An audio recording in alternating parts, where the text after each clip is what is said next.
Nagbabalik na naman ang inyong tagapaglingkod ng mga balita at pawang katotohanan lamang. Naging mainit nga no sapin sa mundo ng social media. Talaga naman na itong si Marbel na ito ay talagang sinabi na dapat nang exempted ang mga EFP at mga PNP sa DTAS. Dito nga natin makikita na talagang garapalan na nga itong si Marbel na ito dahil kailangan ng araw na exempted sila sa pulburon test. Dito nga natin makikita na mas lalong nag-alboruto ang maraming netizen dahil sa sinabi ni Marbil na ito. Dahil talagang ang talamak naman natuta talaga ng marami ngayon, Nikuting ng Norte, ay mga kalespuhan, mga men in uniform na dadamay ang matitinong mga opisyales na talagang ginagampanan nila ang kanilang mga tungkulin sa bansa natin. Ngunit sa sinabi ni Marvel na ito ay mas lalong nasira ang imahe ng mga men in uniform dahil bakit magiging exempted ang mga AFP, mga PNP at iba pang mga personnel sa pulburon test dahil ba talagang sila ay gumagamit. Dito nga natin makikita na isa itong si Marvel na ito na protektor ng mga pulburon na tuta ni Kuting ng Norte. Ngayon nga ay nagbatikos ang maraming netizen at nagbitaw ng manghahanghang na salita dahil nga sa sinabi ni Marvel na ito ay hindi naman talaga katanggap-tanggap.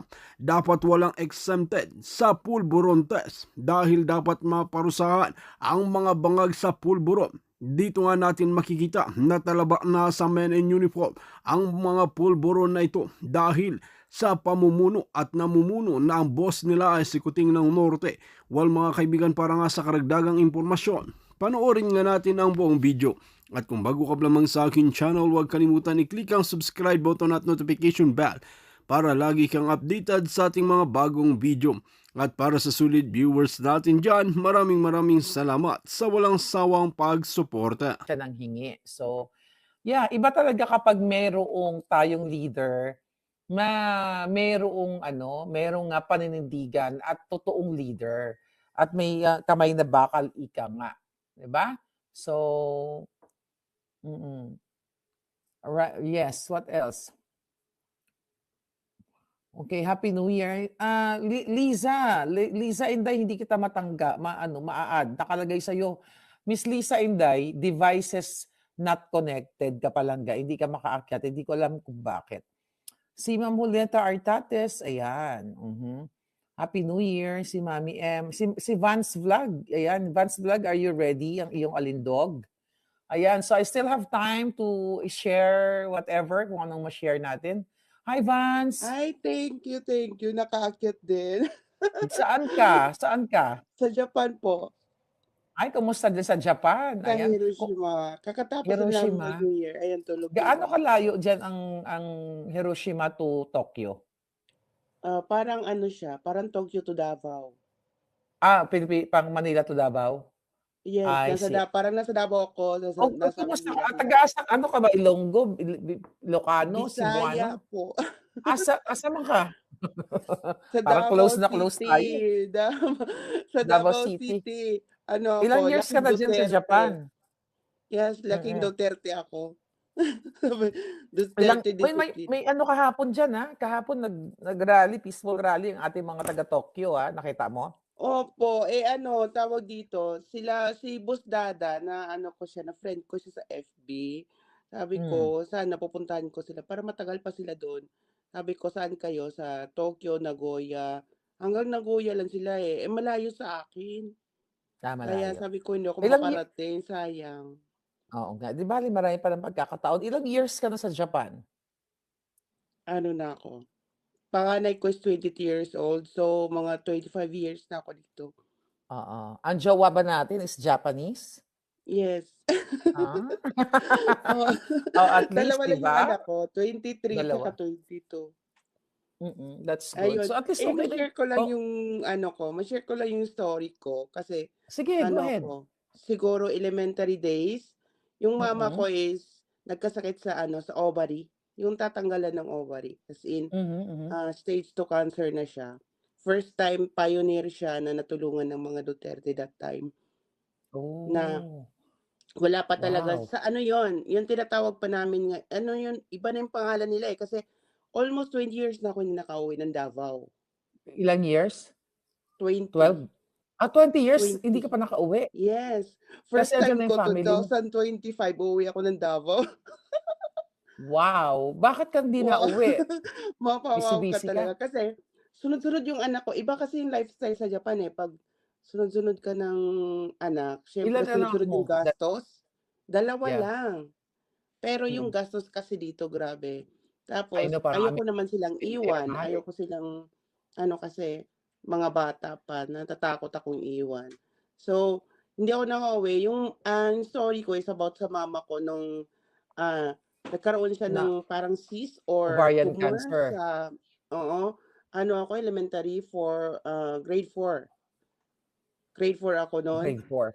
Tapos So, talagang natulungan ng mahirap kami nun kasi anong alam mo hospital ang pinuntahan mo? sa Davao Regional Hospital, yun yung Oh, ano, wow. PDMC yata ang tawag nila ngayon, eh. Mhm. So, yun palang Okey. nag-uumpisa yung time na tutulungan ka ng Anong year yun? sick. Naalala mo kung anong year yun? Siguro mga 1987, 88. Si Pangulong Duterte ang mayor nun, hindi ko Yes, kakaumpisa pa lang niya that time. After EDSA Revolution yun, alam ko.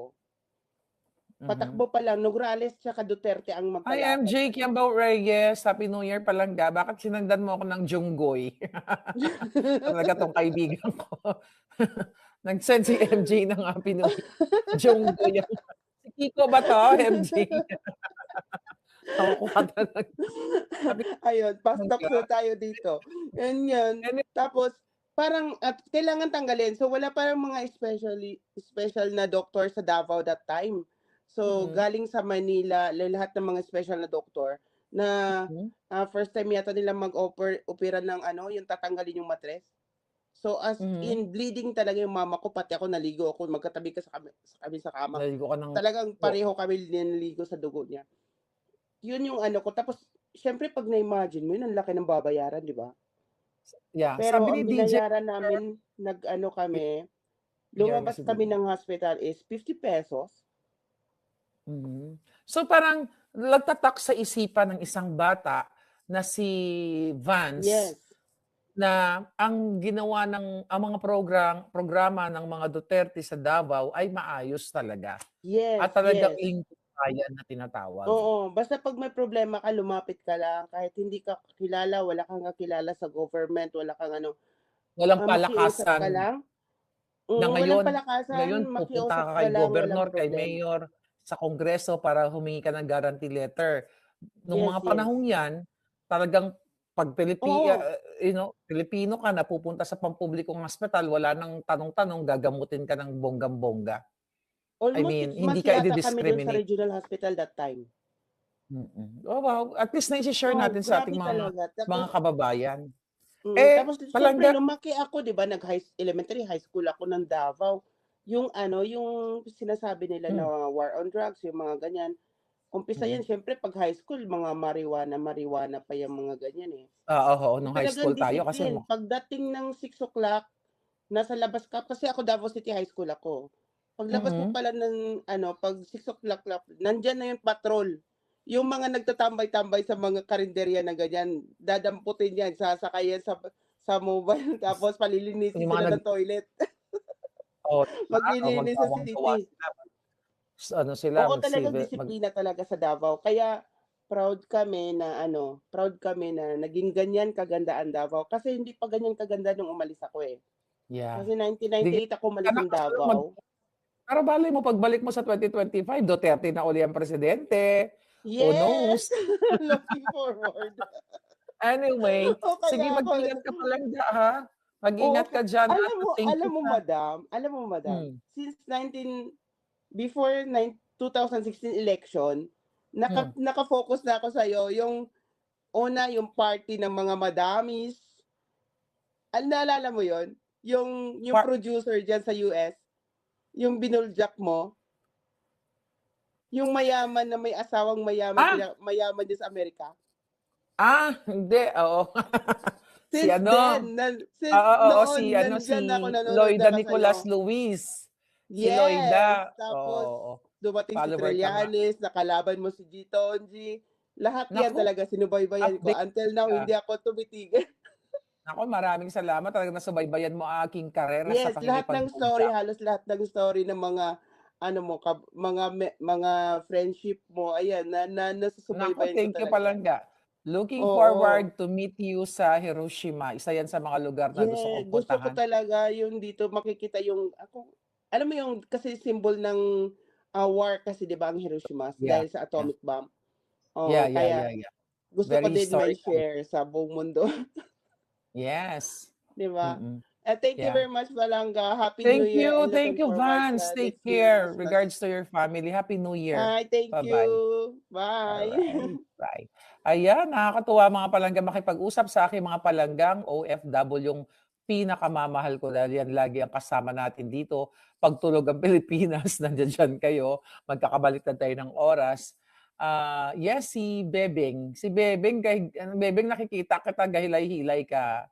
Na, kala mo Okay. Ka Oh, yung dami namin, ang higa mo dyan. nasa bed na nga kami. Nasa bed na Ako, kayo. Nasaan ka? sa Singapore. Bakit parang nakaano ka sa yung higaan mo parang nasa probinsya ka lang, anong drama 'yan? Ni ang headboard namon, Oo, rattan. Ilongga ka? Oo, Diin ang ka, ang taga-diin ka. husband ko Kapampangan. Oh sige, hay anong anong kumusta ka na daw sa Singapore? Nagkadto ko na sa Singapore, waay ka. Nung Ano, anyway, hmm, kasi nung pumunta ka, hindi hindi ko alam kung anong anong exact date ka pupunta ng Lucky. At saka oo 'no? normally 'pag Sunday kasi, sobrang dami ng tao talaga sa Lucky Plaza. Ang sarap ng So, pagkain dun, di ko makalimutan yung ano dun, Goto Batangas. Ando dun, andiya-diyan pa sa Lucky Plaza sa ilalim, may oo, sa food nandito court. nandito siya ngayon tapos mayroon na rin ano, iwan ko lang kung Nag-branch na nung siya? pumunta ka mayroon ng ano, yung Joel Torres Inasal. Hmm, Yung Joel si Torre, yung kababayan nating Ilonggo din, na artista, taga Bacolod. taga Ano yun Bacolod, ngayon oo. dito, patok yung Hmm, inasal niya. Tapos nung pumunta ka yata yung Jollibee nandoon pa sa baba, doon sa yung maliit lang. Ngayon ano, hmm, yung McDonald's tinake-over na nila. yeah. So, Uma kumusta naman, ano naman ang hinaing natin? Ano ang naalala mo mga Bojack ko in 2024? Actually tama yung Maliban sa kanina pulburon, kasi lahat pulburon, eh. Maliban sa pulburon. Tama yung sinabi kanina nung kababayan natin sa UK, nakalimutan ko anong pangalan niya. Kanina Si pa kasi ako nakikinig sa'yo, eh, from the start Rose, ng vlog si mo. Rose. Mm. Na lahat naman halos ng mga pinasabong mo is trending talaga, eh. Pero siyempre hindi natin makalimutan yung ano talaga, Pulburon. yung pulboronic na yun kasi parang nagiging, ano talaga sa lahat yun, eh, parang nag-mark talaga sa isip ng Oo. Eh, anong at, ano mo? ako rin naman, Yeah, nawala ka. Palangga, kami na kasi ano yung go ahead. mhm, Go ahead, napuputol. kung kung yung tinatanong mo is tungkol ngayon sa kalagayan ng bansa natin, Mm. masasabi ko talaga na lahat naman talaga tayo nabudol. Kasi Nabudol. kami naging supporter din kami, eh, especially yung husband ko kasi siya talaga nag-encourage sa amin ng anak namin. Kasi yung anak ko first time niyang nagboto nung 2022. So Mm. first president niya actually binoto is si presidente Bangag. natin ngayon. Mm. Mm. Ilang taon yung anak mo Nung nung bumoto? 2022, I think he's 19, he just turned First 19. time. Ano yun? Yung first time niya. May influence ka na para ibotohin si Bongbong?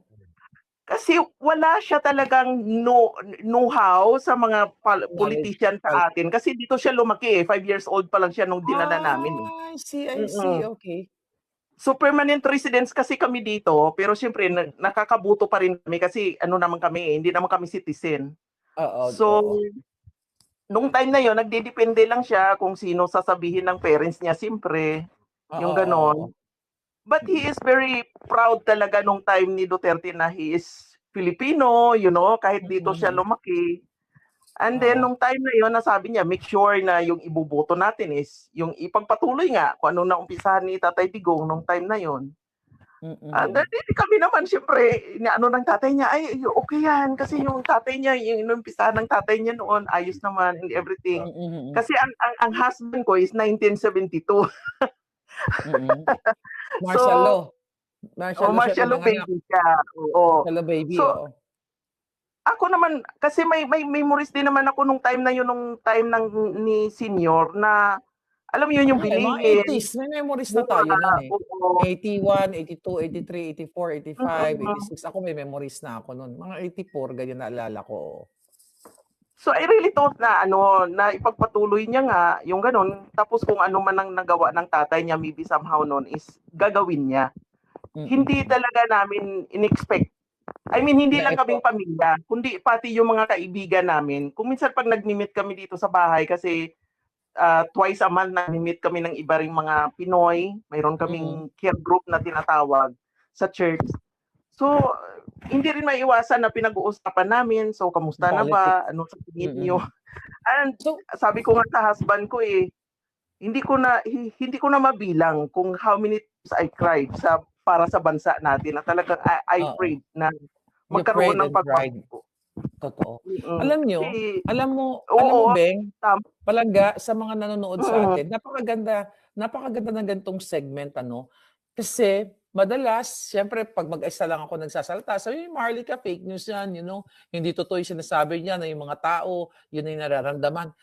There you are, na nasa Singapore ka na, nasa UK, isa nasa Chicago, mga sa Cavite, kayo yung tao na hindi kayo troll, may mukha kayong hinaharap, at sinasabi niyo sa amin na dito ngayon, na kung ano yung pakiramdam ninyo, ano yung pagkakaiba ng Duterte time at ng Marcos Jr. time.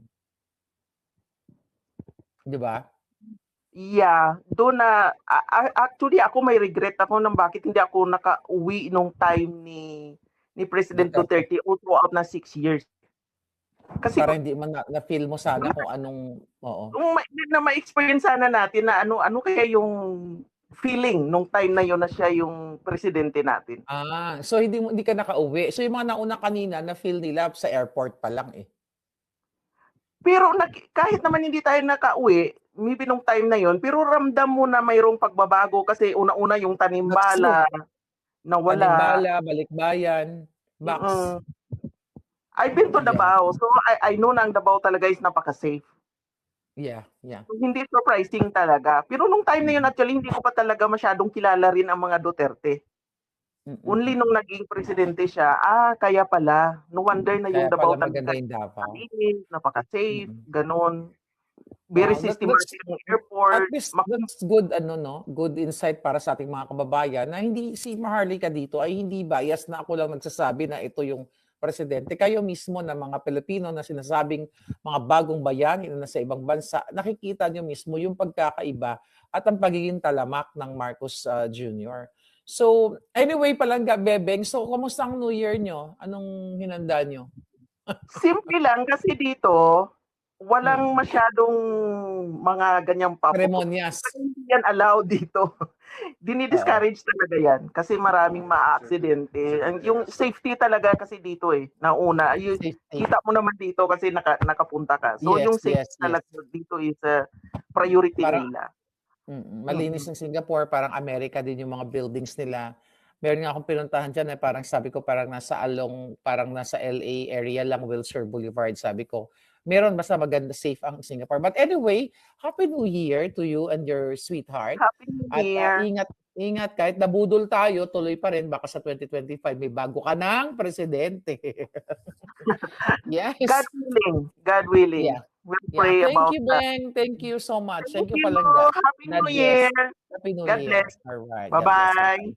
Ayan, ang mga boses ng ating mga palanggang Pilipino na nagpapakatotoo. Kaya naman si Encar Abella. Encar, are you ready na ba sa ating talakayan? Encar, nakamute ka. If you're there, please unmute yourself. Hello, good morning. Okay. Hi, Encar. How are you? Nasaan kang bansa? Good morning. Nandito ako sa Edmonton, sa Alberta, sa Canada. Alberta? Anong temperature dyan? Ang lamig dyan Ngayon, nasa negative? Oo, negative. Kahapon, negative 11. Ngayon, negative 11 ulit. Oh, negative 11? Oo, Okay. So, negative 11. kumusta ka dyan, Encar? Ay mamaya pa, no? Ang inyong New Year celebration. Mamaya pa, good morning pa lang kami. Good morning pa lang tayo. Oo, kasi 9:48 a.m. dito. 1 hour lang pala ating difference, ano? Oo. So, ikaw, ano ang hindi mo malilimutang kwento ng pulburo, ng kwento ng bangag noong 2024? Madami yung mga expose mo everyday. Nasa trabaho, kahit nasa trabaho, sinisilip ko yung Silip mo yung mga sinisilip kodako. Tsaka naka-notify parate. Naka-notify. Naku, thank you naman. Thank you so much. Kahit busy ka sa trabaho mo. Even nung nasa Qatar pa kaming mag-asawa, talagang naka-monitor kami parate. O may time na talagang nag-isip kami mabuti kung si Marcos ba talaga kasi ayaw sana naming iboto. Kaya lang since tumandem kay Sara, so wala kaming choice kung hindi iboto siya as presidente para unit team. Kaso marami kaming nakaaway na pamilya. Ayaw nila. Talagang Ayaw makalayo nila sila sa na- Marcos. Oo, even mga anak namin. Kaya ngayon, pagka naiinis kami na ganyan yung nangyayari sa bansa natin, ang parati ko naririnig sa mga anak ko, binoto mo yan. Choice mo yan. Sinisisi ka ng mga anak mo. Sinisisi. Oo, nasisisi kami. Yan ginusto nyo. So yun, wala So, kaming magawa. Nandyan na rin ba sila, Encar, sa Canada? Yung dalawang Mga bata. anak ko nandito, pero yung iba, may dalawa sa Pilipinas na naiwan, yung isa nasa London, yung isa nasa Qatar pa. Marami akong Ilan ang anak mo? Ang dami mong connection. Anim. Ba't you look young? Anim na yung anak mo? Meron din akong sikretong meron din akong Ano sikreto mong malupit? Ayan, tawa din ako ng tawa. Di ba? May sikreto tayo malupit para bumata ng bonggang-bongga. 56 na ako. Oh my God, you look young. Hindi ako sa nambubola. Di ba? Mag-agree kayo dyan, mga palangga. May reward kayo. Meron kayong Wow. Anyway. Bago ako nag-Qatar, public school teacher ako sa District 3 ng Quezon City. So yan si Franz Castro, nakikita ko yan pag may mga seminar, may mga so talagang hindi pa siya noon congresswoman, teacher siya katulad ko, nakakainit na ng ulo yung character niya. Yung character niya. Medyo halang talaga yung paa. Ilang years ka na muna dyan sa Canada from Qatar? From Qatar, 2015 ako doon kasi yung husband ko matagal doon So nag-join lang ako. Nag-join forces kayo, Tapos 2 years ago, nagpunta ako dito. Kasi yung anak ko napunta dito. Wow. Diba? Talagang ang kapalaran natin, simula sa Quezon City, nangarap tayo, and now you're there. Actually, wala sa plano ko. Akala ko magre-retire ako as public school teacher. So, ano ba yung, ano yung nakikita, yun pala, buti naalala ko yung question ko. Ano sabi ng mga anak mo na nasa Pilipinas? Kasi di ba sabi doon, na ayan, kasi mama, or binoto nyo kasi, kaya ganun yung sitwasyon ng Pilipinas. Ano ba yung kwento nila? Since nagtapos sila ng maayos sa magandang eskwelahan, they were able to land a better job. A better job. So, kumbaga, maayos yung buhay nila. Kaya lang, may mga complaints pa rin. Mahal ang bills, mahal ang kuryente, mahal ang pagkain. Mahal ang pagkain. Mahal ang pagkain. It can afford pa yan, ha? They have better job compared sa mga construction worker, sa mga mga blue-collar job. On the side, may mga tulong pa kami on the side, di ba? May mga bigay-bigay pa kami on the side. So, yan ay nagsisignify na talagang hindi maayos yung pamumuno ni Marcos Jr. And nakauwi ako ng ilang beses. Nung nasa Qatar ako, almost 6 months, umuwi ako nakita ko yung difference from Noynoy Aquino, nung panahon niya, at nung umuwi ako first time na si President Duterte na yung presidente. Anong nakita mong pagkakaiba? Ibang-iba. Sa airport pa lang, yung bilis ng sistema, maayos. Tapos yung amoy nakakaiba, medyo nabawasan na. Alam mo kasi yung difference ng airport, yung amoy ng airport. True. Kasi naalala ko rin yun, Encar, nung umuwi ako, dati kasi, walang tissue paper sa CR. Nung umuwi ako, parang sabi ko, parang American na. At may tao na. May tao sa loob ng correct, na naglilinis. Diba, malinis, maya-maya nililinis. Yes, Hindi totoo yan, yun. tama yung Totoo yun. recollection ko. So Totoo yun. ngayon, itong panahon ni Marcos, nakauwi ka? Hindi pa, and hindi ako magpipilit Ayaw umuwi. mo? Parang ayoko umuwi. Parang Oo. hindi. Pero good thing na nai-share mo sa amin na even your children na nasa Pilipinas na may maayos na trabaho ay nagrereklamo pa, hindi ba nagrereklamo, but merong hinaing May as a Filipino na Oo. ang taas ng bills. Sabi ko nga, kung sila mismo may maayos na trabaho, merong ganung sentimiento, how much more yung mga kapuspalad nating mga kababayan, di ba? At ang kinakatakot nila, meron silang HMO, meron yung isa, Oo, anytime may insurance St. and Luke's ng everything. St. Luke's, oo. Oo. Pero kami daw, pag umuwi kami, paano na? Lahat ng inipon mo, mama, mauubos na. Totoo yun. Totoo yun, Encar. Kasi nakwento ko na rin yun dito, may kaibigan ako na pumanaw na nga 2 kondo doon sa Pilipinas. Nabenta lang nila yung kondo. Kasi naubos dahil nagkasakit. Tapos later on, bumalik dito kasi free dito din. Binawian na ng buhay. And it's true. Tama yung sinabi ng anak mo. Kaya nakakalungkot. And now, walang budget yung PhilHealth. Paano na lang yung mga mahihirap talaga, no? Kawawa talaga. Kami nag-contribute pa rin kami mag-asawa sa SSS namin and before sa PhilHealth. Nung nagpunta kaming Qatar, talagang yung asawa ko maanong mag-contribute Kasi insurance kasi yan Kaya Pero magkasakit hindi ka, namin hindi mo. nagagamit. Hindi namin nagagamit.